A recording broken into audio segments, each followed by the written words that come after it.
King only had one thing on his mind. Who would be my boy's advisor? You see, the king was old, wise, and had foresight. And he could see a future where the heir to his throne, his son, would need his own advisor, just like he had. Just a little older than him, but far wiser and smarter.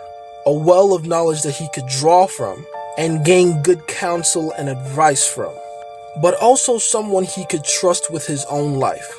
You see, the king had met his advisor when they were both boys. And because they had grown up together, they now had a very strong bond with each other. And his advisor had served them for many years loyally. But now they were both old, and it was time to pass the throne on to the next generation. So the king asked his advisor, "What can we do to find someone like you for my son? My boy needs someone closer to his age, guide him into his role as king." So the advisor comes up with an idea. King's permission, the advisor announces to the entire village that there will be a village-wide tournament for the game of Oware, or Giafiase as my people in my mom's tribe would say. But I realize now that most of you watching might not know what this game is. Let's just call it a game of chess, okay? Don't worry, it doesn't affect the rest of the story. Anyway, a village-wide chess tournament is announced, and only boys between the ages of 8 and 10 are allowed to participate. Izanagu was one of the richest men in the village and was very pleased to hear this. He had always hated the fact that he couldn't use his money to sway the king.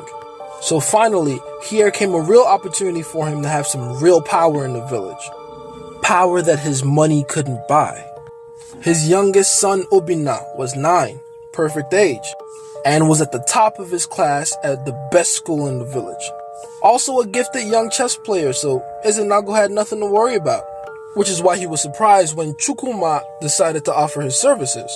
Chukuma offered to tutor Izanagu's son for free. An avid chess player himself, he was more than qualified to do so. Rich Izanagu was a penny pincher, so this pleased him, and he gave Chukuma permission to tutor his son in chess.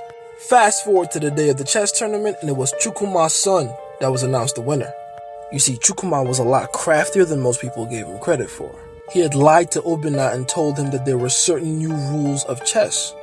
Rules with all kinds of limits and constraints that didn't exist. How the king only moves one step at a time, but only going forward. Like how the queen can go in any direction, but only 3 spaces at a time. Taught Izanagu's son limiting beliefs on purpose, because he was aware of how bright Izanagu's son was, and also how cheap Izanagu himself was. So he deceived them both and got his son the dub. Moral of the story, despise the free lunch. There's a reason it's free.